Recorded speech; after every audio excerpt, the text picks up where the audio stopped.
The autumn wind swept through the quiet town of Ashbrook, Oregon, carrying with it the faint scent of pine and rain-soaked earth. The sun was setting behind the hills, washing the neighborhood in amber light, as Margaret Maggie Lawson watered the last of her gardenias. At 68, Maggie was the kind of woman whose presence seemed both fragile and unyielding. A widow with silver hair neatly pulled into a bun, soft green eyes that once brimmed with hope, and hands marked by years of care, work, and tenderness. She stood barely 5'4", her frame delicate, but her movements precise, the quiet discipline of someone who had spent a lifetime putting others first. Her small white cottage sat at the edge of town, surrounded by flowers that seemed to bloom longer than anywhere else. It had been her and Robert's home for 40 years. Robert, her late husband, had built the wooden porch with his own hands, carving their initials into one of the beams. He'd been gone for 6 years now, claimed by a sudden heart attack on a cold February morning. Maggie still kept his coffee mug by the sink, still spoke to his photograph on the nightstand, still wore her wedding ring as if removing it would erase him entirely. Her son, Ethan Lawson, was her pride and her ache.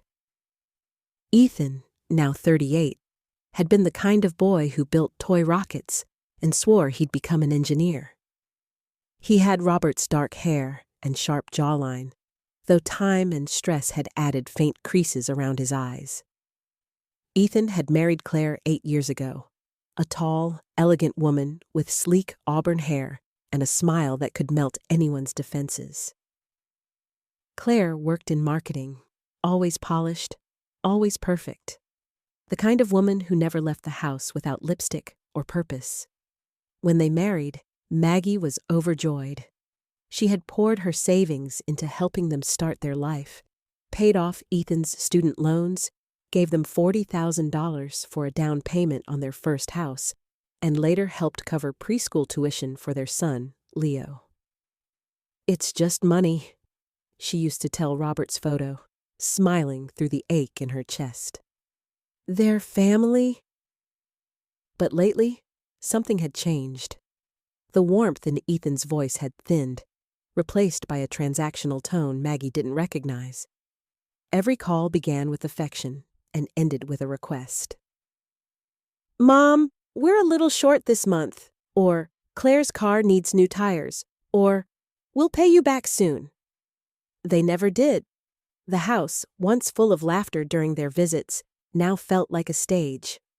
When Ethan and Claire came by, Maggie noticed how Claire's eyes scanned the furniture, how Ethan avoided meeting her gaze when she asked about his job. Claire always insisted on helping Maggie with her finances. "Just to keep things organized, Mom." Maggie pretended not to notice when Claire gently steered conversations toward her savings, her will, her insurance. She kept her composure, smiling, deflecting. But something inside her began to stir, a quiet unease, like the faint smell of smoke before a fire. One rainy Thursday, Maggie decided to bring a casserole over to Ethan's house, a cozy, modern home in the newer part of town. She had baked it the way Leo liked, with extra cheese and breadcrumbs. When she pulled up, she noticed another car in the driveway, a silver Tesla she didn't recognize. Through the open window, she heard voices. Claire's voice was sharp, impatient. "Ethan, listen. Once her savings are gone, we'll just sell that house and move to Seattle. You said she's still got, a couple $100,000 left?" Maggie froze. The casserole dish grew heavy in her hands. Ethan's voice came next, quiet but tense. "Claire, she's my mother." "And she's holding on to money she doesn't even need," Claire snapped. "We could actually start living. You're working yourself to death, and for what? She'll just leave it to us anyway." There was silence. Then Ethan's voice again, softer, uncertain. "Yeah, maybe you're right." The wind picked up, carrying away the sound of her heart breaking. Maggie turned, her shoes crunching against the wet gravel. The casserole slipped from her trembling hands, shattering on the pavement. Back in her car, she sat in silence. Her fingers gripped the steering wheel, but she couldn't start the engine. Her mind replayed the words. Once her savings are gone, sell that house. It wasn't about love anymore. It was about what she had left to give. That night, Maggie sat at her kitchen table, staring at the old family photo. Ethan at 12, grinning with a missing tooth. Robert's arm around her shoulders. She thought about all the times she'd told herself that love was unconditional. She thought about how quickly love had turned into entitlement. The next morning, Maggie did something she hadn't done in years. She locked her checkbook in the desk drawer. She called her bank and asked for paper statements instead of online access. And for the first time since Robert's death, she closed the curtains before sunset, sitting in the dark with only the sound of the rain outside. When Ethan called that evening, she didn't answer. When Claire texted, "Hope you're okay, Mom. We were thinking about asking another small favor." Maggie turned off her phone. For decades, she had been the giver, the caretaker, the quiet constant. But as she sat there, surrounded by the faint smell of gardenias and the echo of betrayal, something inside her shifted. It wasn't anger. It was awakening. And deep down, she knew this was only the beginning. Morning light filtered through the curtains in thin, golden threads, glinting off the dust that danced lazily in Maggie Lawson's kitchen. Outside, the sky was pale blue, with the promise of warmth after a long night of rain. Maggie stood by the window, her fingers curled around a chipped mug of coffee, staring at her garden. The flowers, once her pride, now felt like reminders of everything she had lost, of the years she had poured her soul into nurturing others, only to find herself utterly alone. Her thoughts kept circling back to the words she had overheard at Ethan's house. They had replayed in her mind every night since, slicing through her dreams like glass. Once her savings are gone, we'll sell that house. The sentence had become a haunting rhythm in her chest. She had raised a good son, hadn't she? Ethan had been kind, gentle, thoughtful, a boy who once cried when he accidentally stepped on a butterfly. How could that same child have grown into someone who saw his mother as a means to an end? That morning, as she was collecting the mail from her porch, Maggie noticed a moving truck across the street. A woman was standing near it, directing the movers with quiet authority. She was tall, broad-shouldered, and wore her gray hair cropped short. Her skin was the deep, sun-weathered tone of someone who had lived life outdoors, and her eyes, sharp blue, observant, missed nothing. When she noticed Maggie watching, she smiled and waved.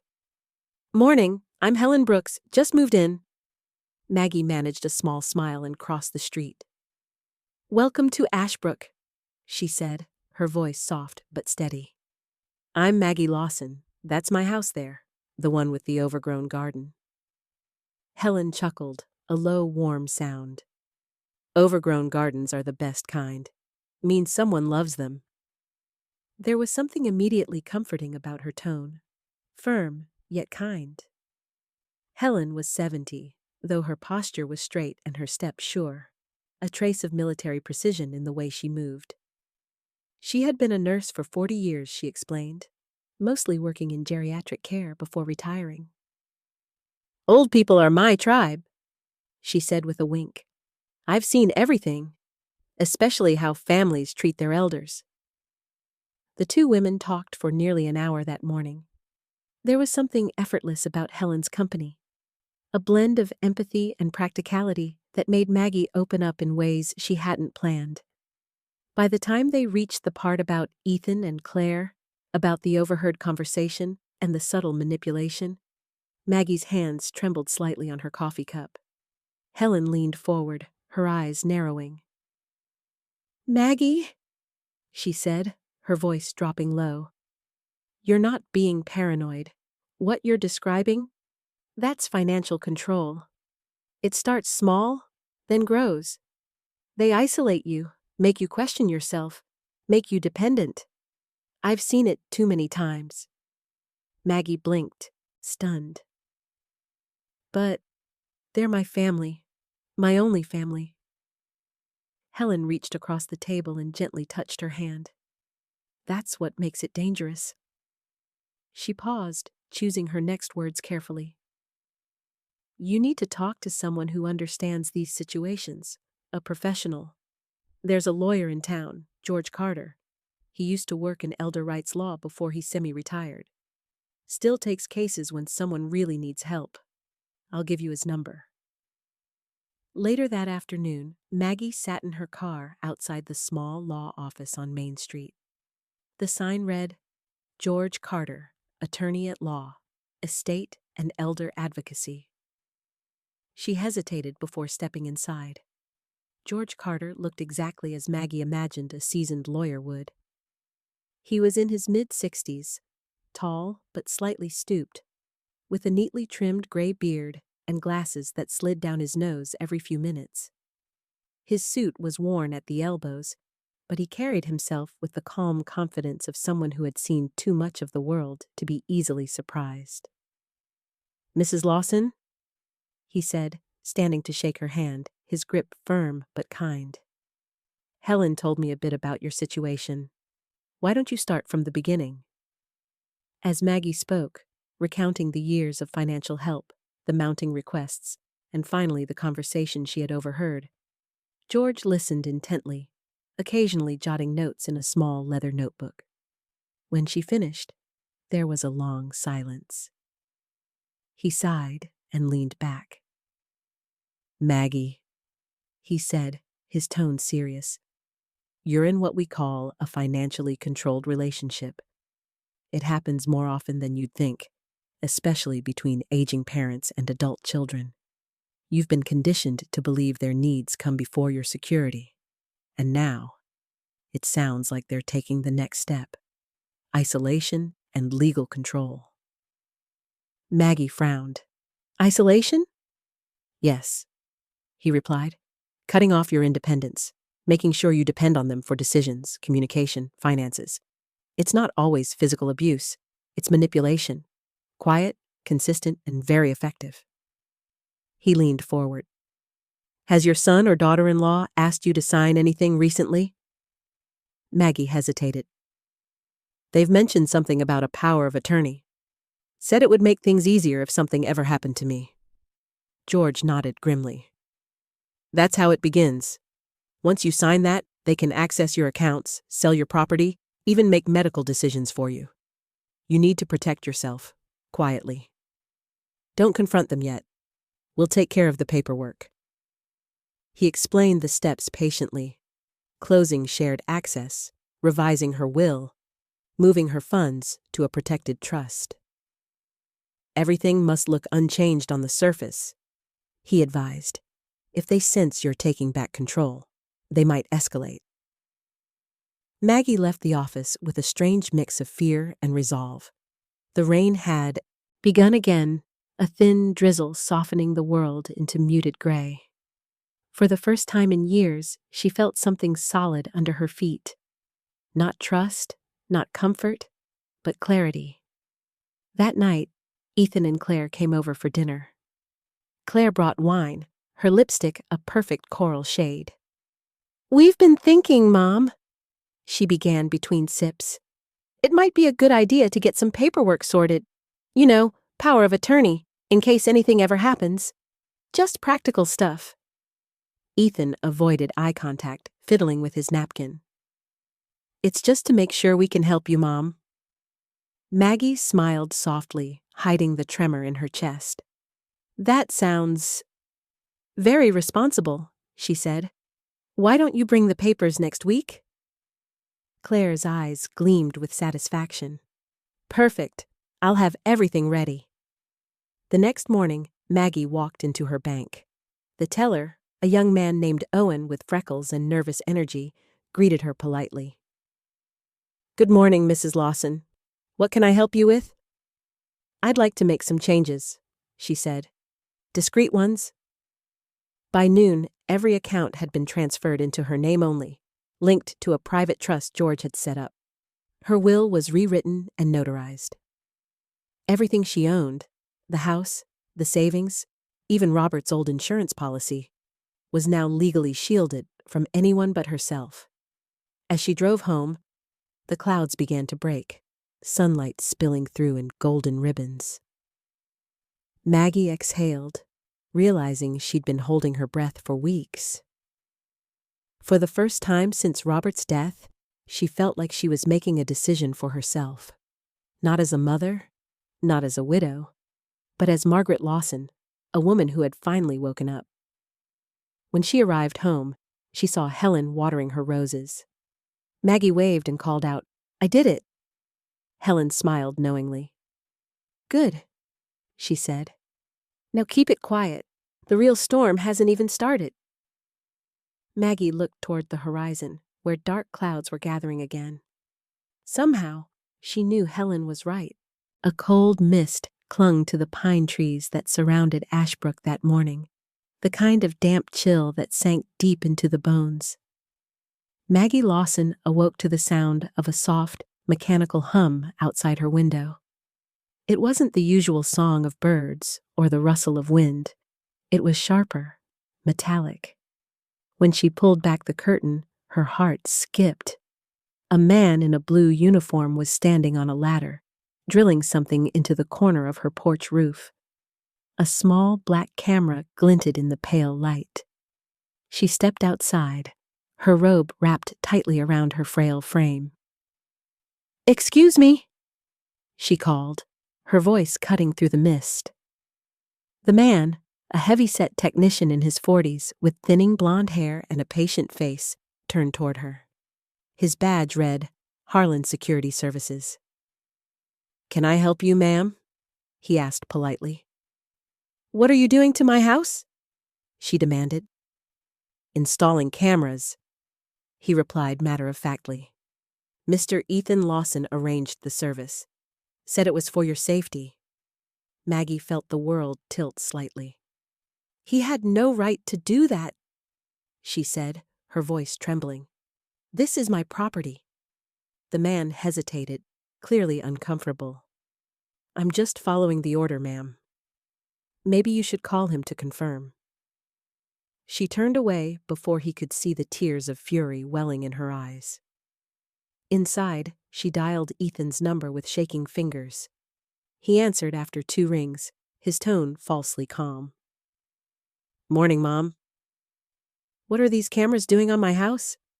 she asked, trying to keep her voice steady. "Oh, that," he said casually.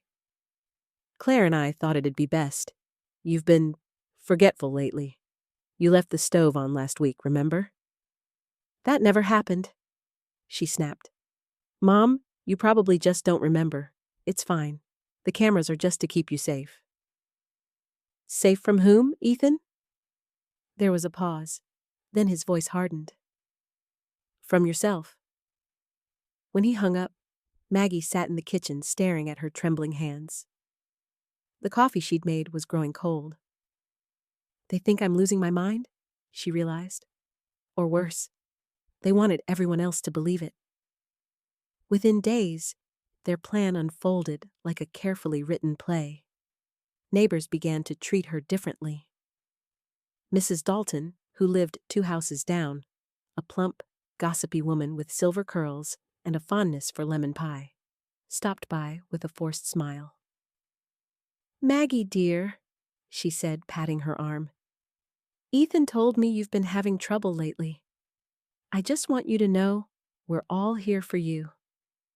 Her voice had that syrupy sweetness people use when speaking to children or the very old. Even her family doctor, Dr. Harris, called to schedule an urgent wellness visit.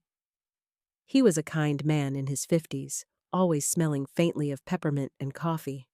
But this time, his tone carried caution. "Your son mentioned some memory issues, Maggie," he said gently. "Just routine, But we should run a few tests. She wanted to scream, to tell him she wasn't crazy, that her own son was orchestrating a smear campaign against her. But she bit her tongue. Arguing would only make her look unstable, and that was exactly what Ethan and Claire wanted. The situation escalated. Someone had accidentally reported unpaid bills to the utility company. Twice, she found her wallet on the kitchen counter with several bills missing. When she confronted Ethan, he sighed dramatically. "Mom, you must have misplaced it. This isn't healthy. You're scaring Claire." That night, she cried alone in her bedroom, clutching an old photograph of Ethan as a boy, freckled, smiling, holding a kite. How could he have become this? What had gone wrong in the years between that innocent smile and this cold, calculating man? The next morning, Helen found her sitting on the porch, pale and hollow-eyed. The older woman was dressed in her usual way, denim jacket, hiking boots, and a defiant red scarf around her neck. She took one look at Maggie's face and knew. "They've started, haven't they?" Maggie nodded. "They're calling people, my doctor, the neighbors. They even put cameras around the house. Said, I'm losing my mind." Helen's lips tightened into a grim line. "If they want a war, Maggie," she said evenly, "give them one, but play it smart." "I don't even know where to start," Maggie whispered. Helen reached into her bag and pulled out a small black recorder. "Here. You start by documenting everything. Every call, every visit, every strange thing that happens. Date, time, names. You record conversations too, especially with them. The law is your shield now." Something inside Maggie stirred. Fear was still there, yes, but it was hardening into something stronger. Resolve. That afternoon, she drove to George Carter's office. When she entered, he was bent over a stack of papers, his glasses perched crookedly on his nose. He looked up and frowned slightly when he saw her face. "They've made their move, haven't they?" Maggie nodded. "They're trying to make me look insane." George sighed, rubbing his temples. "That's a common tactic. Once they convince others you're not mentally competent, they can file for guardianship and take control of everything. We need evidence that you're lucid and capable. I'll arrange an independent psychiatric evaluation, someone the court trusts." He scribbled a note and handed it to her. "Dr. Simone Reed. She's tough, but fair. Former forensic psychologist. She'll see through any manipulation." As Maggie drove home, she rehearsed what she would tell Dr. Reed about the lies, the cameras, the stolen money. But when she reached her driveway, her stomach twisted, because standing there was Claire, holding a grocery bag and smiling that perfect rehearsed smile. "Hi, Mom." Claire's voice was bright, falsely cheerful. She was a striking woman in her late 30s, tall, slim, always immaculately dressed. Her blonde hair was pulled into a sleek ponytail, her nails a glossy nude shade, but behind her carefully painted smile, Maggie saw the coldness of calculation. "I brought you some soup," Claire said, setting the bag on the counter. "We've been so worried about you." Maggie didn't respond. She simply turned on the small recorder Helen had given her and placed it on the counter beside her teacup. Claire continued, her tone dripping with feigned concern. "Ethan's been so upset. He says you've been confused lately, forgetting where you put things. Maybe you should let us handle your bills for a while?" Maggie looked at her calmly. "I appreciate your concern, dear, but I'm perfectly capable of managing my affairs."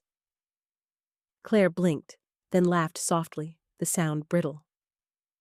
"Of course you are. I just think you need a little rest."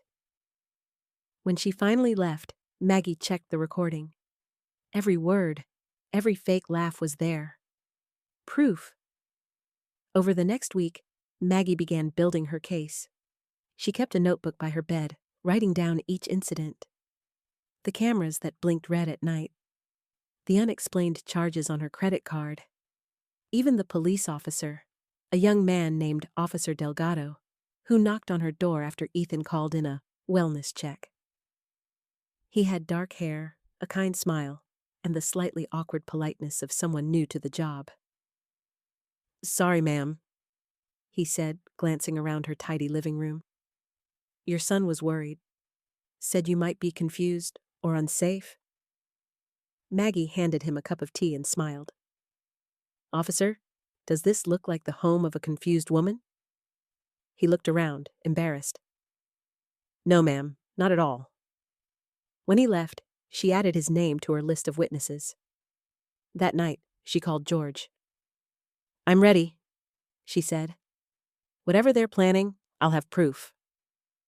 George's voice was calm, but approving. "Good. Keep documenting. The truth will expose them eventually, but timing is everything. Don't show your hand until we're ready."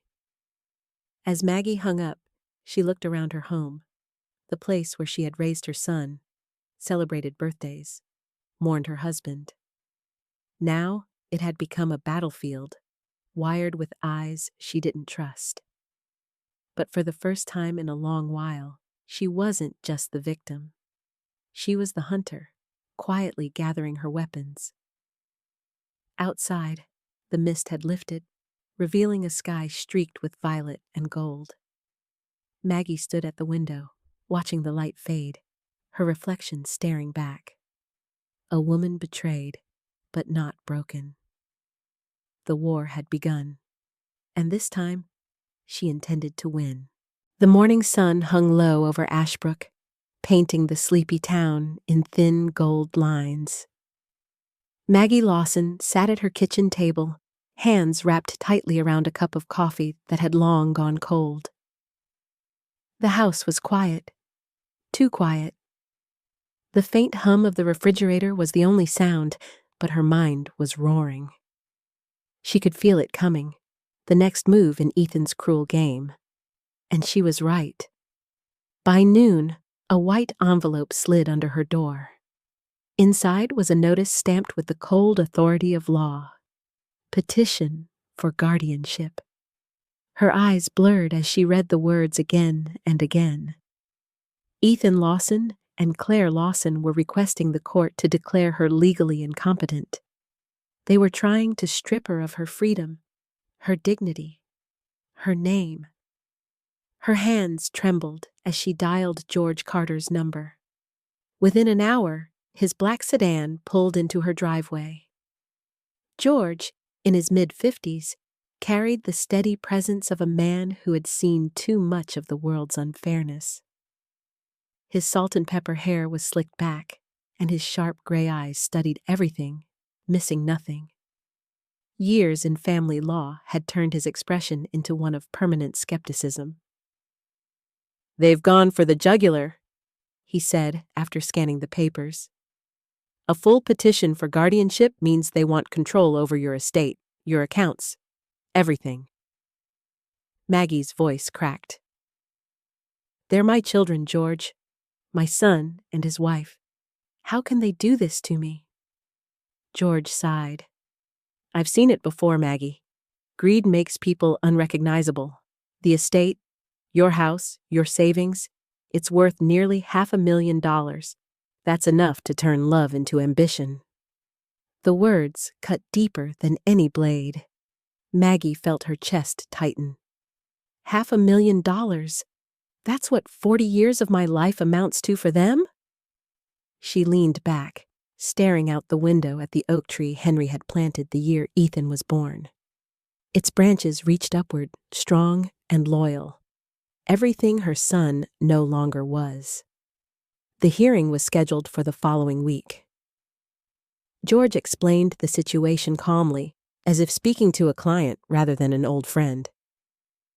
"They'll bring witnesses," he said.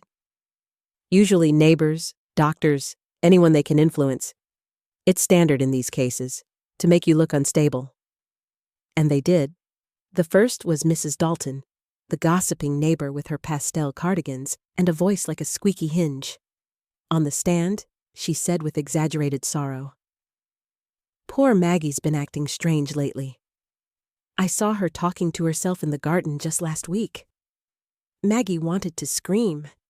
It had been her conversation with her late husband's photograph, something she did when she missed him too much. Next came Dr. Harris. The betrayal in his face hurt the most. His kind brown eyes avoided hers as he read from his report, his voice detached. She has displayed signs of mild cognitive impairment, forgetfulness, confusion about dates. He paused, visibly uneasy. Of course, this could be age-related. George leaned toward Maggie, whispering, "He's been pressured. I can see it." Then there was the pharmacist, a young man in his late 20s with messy brown hair and a nervous twitch. Mrs. Lawson came to refill her prescription twice in one day, he testified. She didn't remember she'd already picked it up. Maggie closed her eyes. That day had been chaotic because Ethan had called her mid-trip, insisting she get extra vitamins for Claire. He set me up even then. When the judge, a stern woman in her 60s named Judge Marion Holt, called a recess, Maggie felt her legs nearly give out. She stepped outside, the courthouse steps blinding in the midday light. Helen was waiting there, her red scarf fluttering in the wind like a battle flag. Helen looked her over and said softly, "They're painting you as weak, but you're not. Don't let them write your story for you." "I don't know how much more I can take," Maggie whispered. Helen placed a hand on her shoulder, firm and steady. "You've survived worse, Maggie. You buried your husband. You built your life from nothing. This," she gestured toward the courthouse, "is just another storm, and storms always pass." George joined them moments later. "We need to shift the narrative," he said. "They're using emotion. We'll use proof. I've arranged for an independent psychological evaluation with Dr. Emily Rhodes. She's one of the best, PhD from Stanford, court certified, and nearly impossible to manipulate." "Will she believe me?" Maggie asked. George's lips curved slightly. "She'll believe the truth, and the truth is on your side." 2 days later, Maggie arrived at Dr. Rhodes's office, a sleek building lined with glass and ivy. The woman who greeted her at the door was nothing like she expected.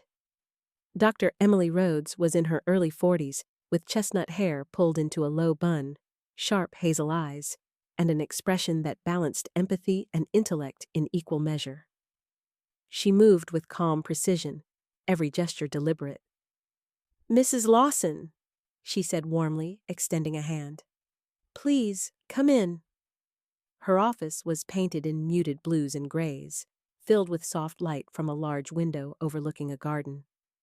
A small dog, a silver terrier named Oliver, slept in the corner, occasionally twitching in his dreams. For the next 2 hours, Dr. Rhodes asked Maggie about her life, her memories, her fears, not just simple questions, but deep, layered ones. "Tell me about your husband," she asked. "What was he like?" Maggie smiled faintly. "He was gentle, thoughtful. He built our first table with his hands. I still have it." "And your son?" The smile faded. "He was a bright boy, always curious. But something changed in him after Henry passed. He became restless, ambitious in a way that frightened me." Dr. Rhodes nodded thoughtfully. "Grief affects people differently. Sometimes it turns into greed, sometimes into guilt."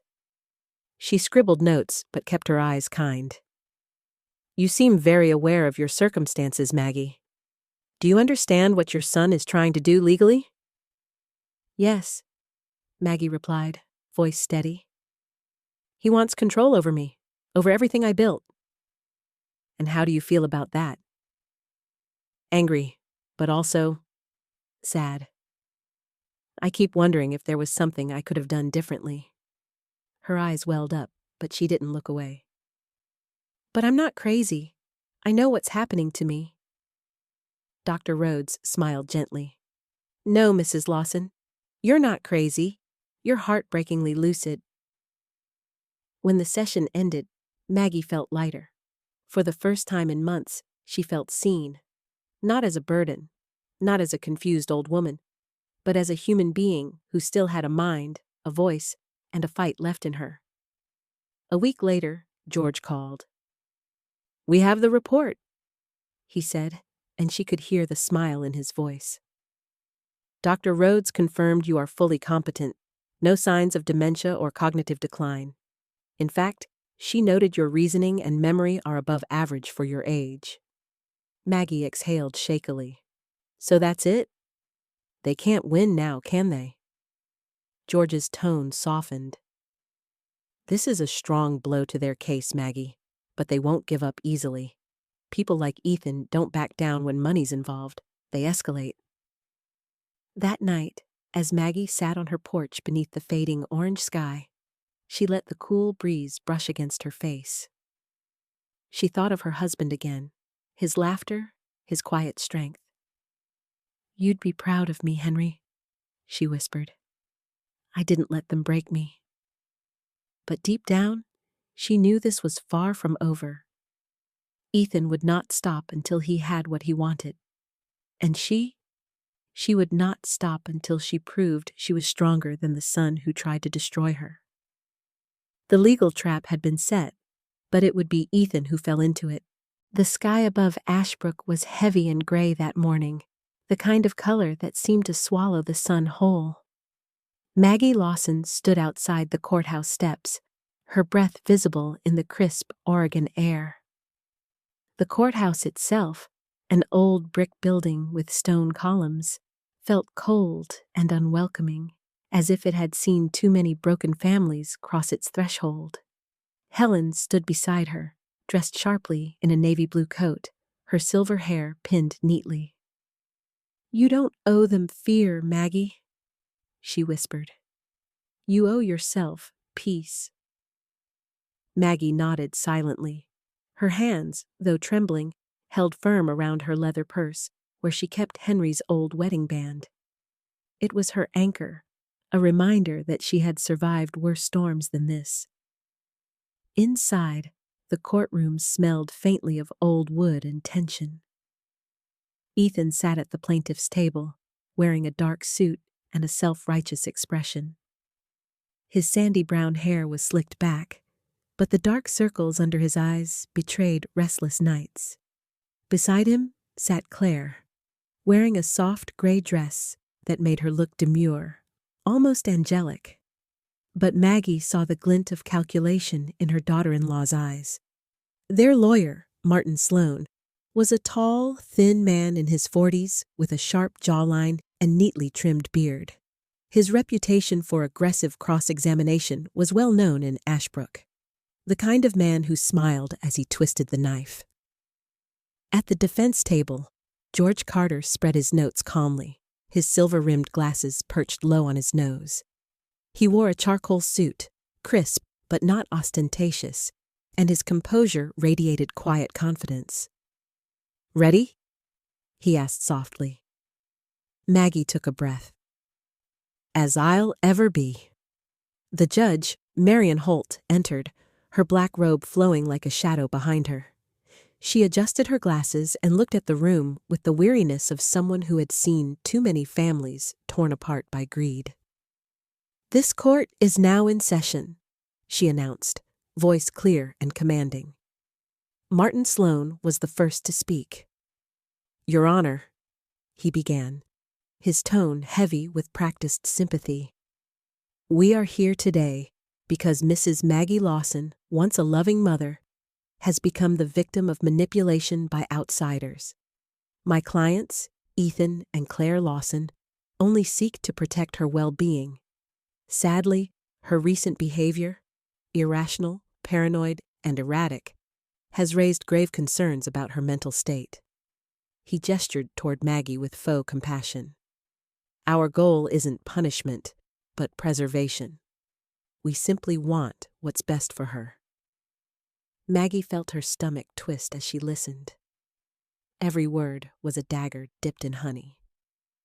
Claire dabbed her eyes dramatically with a tissue, her soft sobs echoing in the stillness.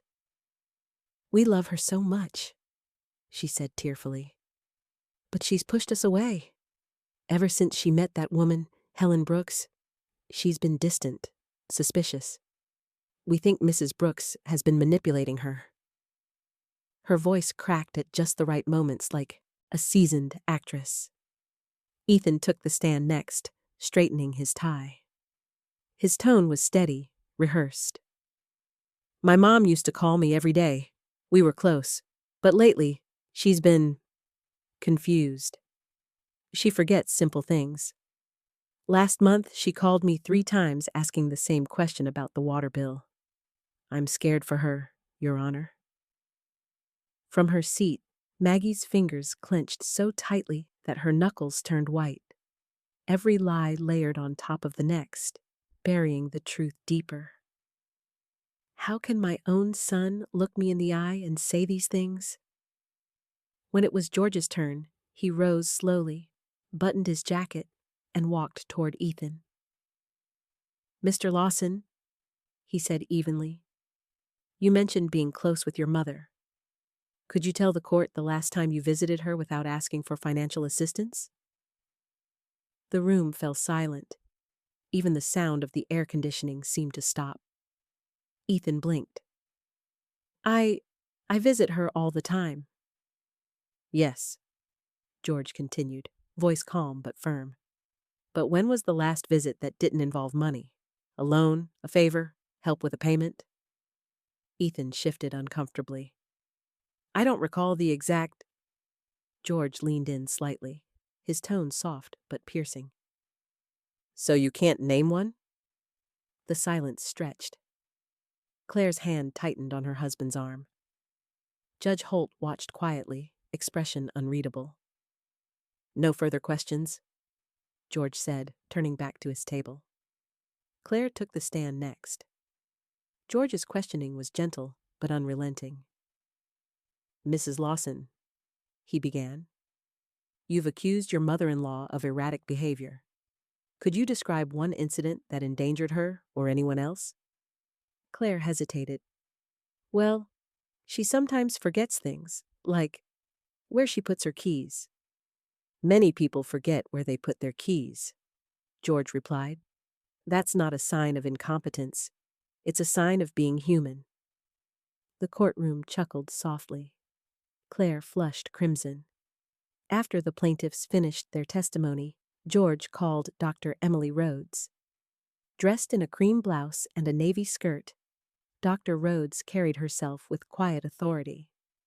Her dark hair framed her sharp, intelligent features. She placed her hands calmly on the stand and met the judge's gaze. "Dr. Rhodes," George began, "you performed a psychological and cognitive evaluation of Mrs. Lawson, correct?" "Yes," she replied, her tone measured. "A series of tests evaluating memory, reasoning, problem-solving, and emotional stability." "And what were your findings?" Dr. Rhodes looked directly at the judge. "Mrs. Lawson is fully competent. Her memory, reasoning, and emotional regulation are well above average for her age group. There are no signs of dementia, Alzheimer's, or any mental impairment." Martin Sloan jumped in. "Is it possible she could be concealing symptoms?" Dr. Rhodes turned to him, her expression cool. "Possible? Perhaps. But not likely. In my 20 years of clinical practice, I've rarely encountered a patient more self-aware or articulate about her circumstances than Mrs. Lawson." The words settled over the room like a quiet earthquake. George called his final witnesses, Helen Brooks and 3 members of the Ashbrook Senior Garden Club. Helen, with her clear blue eyes and confident posture, spoke firmly. "I see Maggie every day. We garden together, share meals, talk for hours. She is healthy, active, and sharp as a tack. If this woman is incompetent, then I suppose the rest of us should be institutionalized too." The courtroom rippled with restrained laughter. Then came Mary Whitaker, a petite woman with silver curls and kind eyes, who testified, "Maggie volunteers at the library twice a week. She helps kids with reading. That doesn't sound like someone who's losing her mind." By the time George rested his case, the tide had clearly shifted. Ethan's smugness had vanished, replaced by quiet panic. He whispered furiously to Claire, who kept her eyes fixed on the table, face pale. When the judge finally spoke, the entire room fell silent. "This court has heard conflicting testimony," Judge Holt began. "But the evidence is clear. Dr. Rhodes's report is decisive. Mrs. Lawson is competent, capable, and in full control of her affairs." Maggie closed her eyes, a tear slipping down her cheek. Relief, sharp and bright, flooded through her chest. Judge Holt's tone softened. "What I see here is not incapacity, but a family consumed by mistrust and greed. This petition is denied." The gavel struck once, echoing through the courtroom like a final heartbeat. As the crowd dispersed, Ethan avoided his mother's gaze, jaw tight with shame. Claire gathered her purse with trembling hands, her mascara smudged. Helen wrapped an arm around Maggie. "You did it," she whispered. Maggie's voice quivered. "No," she said softly. "We did it." Outside, the clouds had begun to break, sunlight spilling over the courthouse steps. Maggie tilted her face to the light, breathing deeply. For the first time in years, she felt free, not from her son, but from the guilt that had chained her to his approval. The trial was over, but her story was far from finished. The morning sunlight filtered through the high windows of the county courthouse, slicing through the dust-filled air like golden blades. The hall smelled faintly of wood polish and old paper, the scent of truth and lies clashing under oath. Margaret Lawson sat still in her seat, her back straight despite the weeks of exhaustion etched into her face. Her soft gray hair was neatly tied back, her light blue dress pressed, though her trembling hands betrayed the storm inside her. She had not slept properly in days. Every time she closed her eyes, she saw Ethan's angry face, Claire's tears, and her own reflection. A woman accused of madness by her own blood. Across the courtroom, Ethan sat beside his wife. He was in his mid-30s, broad-shouldered with a meticulously trimmed beard and sharp green eyes that once brimmed with affection, but now glowed with frustration. He kept his suit immaculate, every line pressed, every gesture deliberate, but beneath his calm exterior there was tension, a faint twitch of his jaw, a reminder that control was slipping away from him. Claire, seated beside him, was dressed in her usual polished elegance, a pastel blouse, hair perfectly curled, her makeup soft but precise. She looked like the picture of a dutiful daughter-in-law. Yet Maggie could see the strain around her eyes, the forced tremor in her voice whenever she whispered to Ethan. The judge, Honorable Mary Whitaker, was a woman in her late 50s, tall and composed, with hair streaked silver and glasses resting low on her nose. Her reputation preceded her, firm but fair, known for seeing through emotional theatrics. Her expression revealed little as she shuffled through the papers in front of her, though now and then her gaze flicked toward Ethan with mild disapproval. On the witness bench, George Carter sat calm and confident. He was in his late 40s, with sandy blonde hair slightly graying at the temples and the easy assurance of a man who had fought for truth longer than most had kept faith in it. His voice had the steadiness of water smoothing over stone, the kind that reassured his clients yet unnerved his opponents. "All rise," the bailiff called. The room stirred, then settled as Judge Whitaker spoke. "We are reconvened for the final judgment in the case of Lawson versus Lawson." Her voice carried weight, even in its calmness. Maggie felt her breath catch. She clasped her trembling hands together, whispering a silent prayer. Ethan leaned forward, his eyes darting briefly toward his mother. No love, no guilt, only calculation. He thought he had done everything right. The witnesses, the forged narrative, even the sympathy of a few people who didn't know the truth.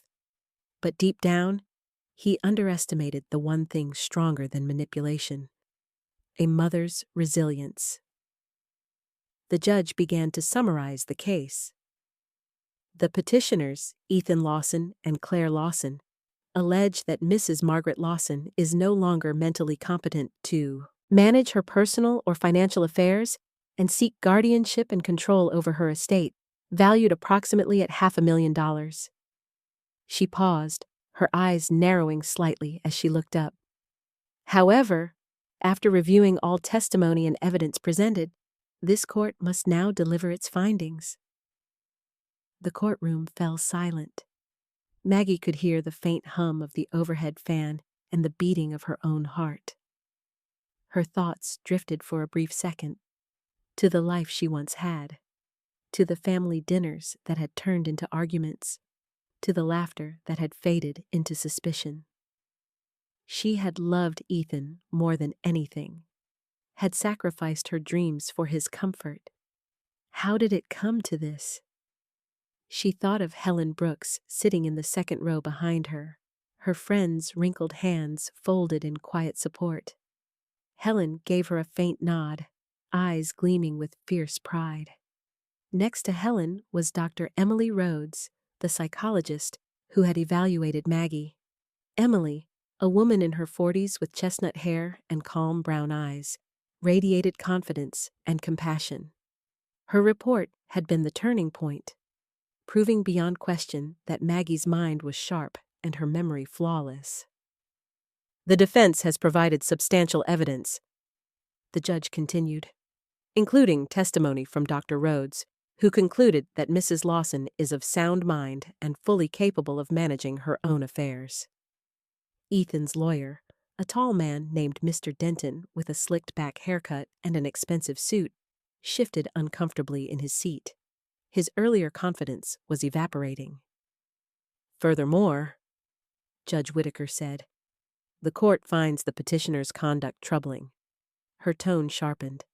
The fabricated claims of cognitive decline, the manipulated witnesses, and the surveillance installed under false pretenses all indicate intent to control and exploit.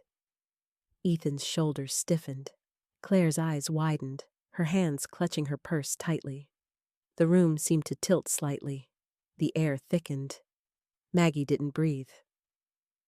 Therefore, Judge Whitaker announced, each word deliberate, this court rejects the petition in its entirety.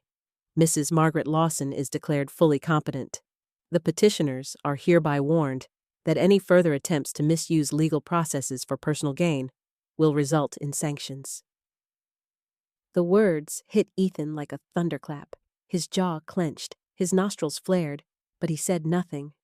Claire lowered her head, tears slipping down her cheeks. Whether from shame or frustration, Maggie could not tell. The judge closed the file. Court adjourned. The gavel struck. Maggie's chest felt light, as though the years of deceit had lifted off her shoulders. She covered her mouth as tears streamed down her face. For the first time in months, she wasn't crying from fear or helplessness, but from freedom. Helen hurried to her side, wrapping her in a gentle embrace. You did it, Maggie, she whispered, her voice breaking. You took your life back. Maggie nodded, trembling. I didn't do it alone, she murmured. George approached, his calm face breaking into a smile. You were the bravest client I've ever had, Mrs. Lawson, he said. But I think you've been brave all along. You just forgot what it felt like. Maggie's laughter was soft, but unsteady. Thank you, George. Thank you both.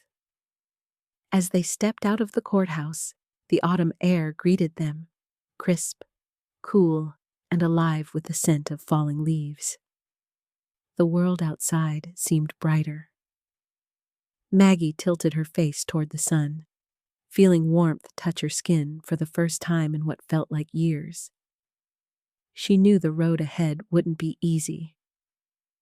Her relationship with Ethan might never heal, but she no longer needed to beg for his love or his validation. She had found something deeper, her own voice. "Let's get some tea," Helen said, linking arms with her. "I think you've earned something stronger," George added with a grin. Maggie laughed through her tears. "Maybe I have." As they walked down the courthouse steps, she took one last glance behind her. Ethan stood in the doorway, staring at her, fury and disbelief mixing on his face. For a moment, their eyes met. Mother and son, bound by blood, divided by greed. She didn't hate him, but she would never let him break her again. The wind picked up, scattering golden leaves across the steps, and Maggie whispered softly to herself, "This time, I choose me." The sky over Portland that evening was brushed in strokes of soft rose and amber, the kind of sunset that promised peace rather than spectacle. A cool breeze drifted in from the Willamette River, carrying the scent of rain-soaked pavement and blooming lilacs. Maggie Lawson stood on the balcony of her small apartment, her fingers wrapped around a cup of chamomile tea. For the first time in years, she felt her heart beating without weight. The apartment was modest, a one-bedroom space with pale yellow walls and wide windows that overlooked the city below. Sunlight spilled across her easel, where a half-finished canvas waited. The painting was of a wide-open road, bordered by autumn trees, a road leading somewhere new. Maggie smiled faintly. It wasn't just art. It was her freedom in color and light. Her reflection in the glass door showed a woman transformed. The lines on her face were still there, but softer now, shaped more by laughter than sorrow. Her once tired eyes held a spark again, and her silver hair, cut short in a neat bob, shimmered in the dying light. There was something quietly proud about her posture. Not arrogance, but survival. Inside, her small living room was alive with warmth, potted ferns by the window, stacks of books, a cat curled up on the couch, a tabby named Willow. Willow was a rescue, a plump 3-year-old with golden fur and green eyes full of suspicion for everyone except Maggie. The cat had been timid at first, hiding under furniture, but slowly began to follow Maggie around the apartment. Sometimes, Maggie thought Willow was the mirror of her own soul. Once frightened, now learning how to trust again. 3 months had passed since the trial. Maggie had sold the old family house, the place where every wall whispered betrayal. The decision hadn't been easy. She had walked through every room before signing the papers, her fingers brushing the worn banister, the dent on the kitchen counter where Ethan had once slammed a toy truck as a child, the garden where Henry had planted marigolds.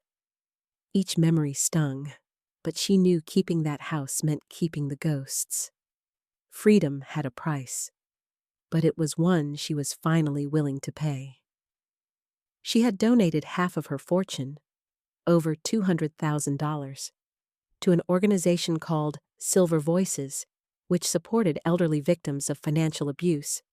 Its founder, a woman named Teresa Mallory, had been one of the first people to reach out after reading about her case in the local newspaper.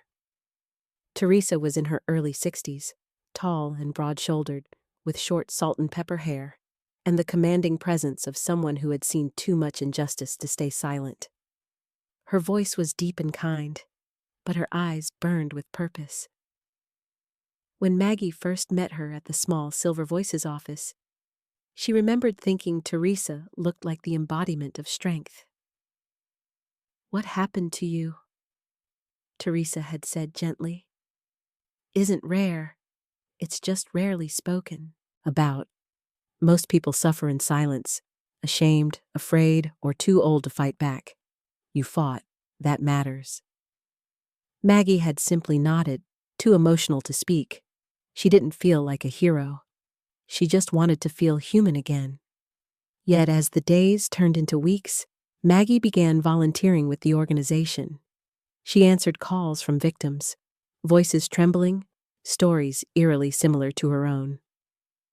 My son took my pension. My daughter changed my will. They say I'm confused, but I'm not. Each call reopened a wound, but also stitched it shut in another way. Helping others became her quiet rebellion against what Ethan and Claire had done. Sometimes she wondered where they were. After the court ruling, they disappeared. No calls, no letters, not even an apology. At first, the silence hurt. But over time, she realized it was a gift. The noise of manipulation had finally gone quiet. Helen Brooks remained her anchor. Helen visited every Sunday, usually carrying a box of scones or a bottle of homemade jam. That afternoon, as the sun dipped lower, Maggie heard the familiar knock. "Doors open," she called. Helen entered, her small frame wrapped in a long cream coat. Her hair, silver as frost, was tucked neatly under a knitted hat. Though she was 70, her movements were brisk, her sharp eyes still full of mischief. "You know, Maggie," Helen began with a grin, setting down her basket. "For someone who swore she hated city life, you look quite at home here." Maggie laughed softly. "Maybe freedom looks good on me." Helen handed her a cup of steaming tea. "See? Freedom suits you." They sat by the window as twilight spread its violet hue across the city. The lights of Portland flickered on one by one like fireflies. Helen took a slow sip, studying her friend. "Do you ever miss them?" she asked quietly. Maggie stared out at the skyline. "Sometimes," she admitted, "but not the way they were at the end. I miss who I thought they were, who I believed I raised." Her voice trembled slightly. "But I can't live in that grief anymore. Missing the past won't build a future." Helen nodded in understanding. "You've come farther than most people ever do. You're allowed to be happy now." Maggie smiled faintly, brushing her thumb over the rim of her cup. "For a long time, I thought love meant sacrifice, that being a good mother meant giving everything, even when it hurt. But love without respect isn't love. It's a transaction, and I finally stopped paying the price." Later that night, after Helen had gone home, Maggie sat at her writing desk. The apartment was quiet, except for the rhythmic hum of traffic below and the soft purring of Willow on the windowsill. She took out a sheet of cream-colored paper and began writing. "Love should never come with a price tag, and no one should ever have to pay to be respected." She paused, tapping the pen against her lip. Then she added, "If you're reading this and you feel trapped, remember, your worth doesn't depend on how much others take from you. It begins the moment you decide to keep something for yourself." She folded the letter neatly and placed it inside a drawer labeled "For Silver Voices." She wanted her story to be shared, not as a tragedy, but as a lesson. Later, she returned to her balcony. The city stretched before her like an open canvas. The night air was crisp, the stars faint but steady. She leaned on the railing, watching as a couple laughed below, the sound carrying upward like music. Maggie smiled, a small, serene curve of her lips that held no bitterness. Somewhere in the distance, a train horn echoed, the sound of movement, of journeys beginning. "This time," she whispered, "it's my turn." Willow meowed softly, rubbing against her leg. Maggie laughed quietly. "Yes, ours." The wind brushed through her hair, and for the first time in a long time, she didn't look back.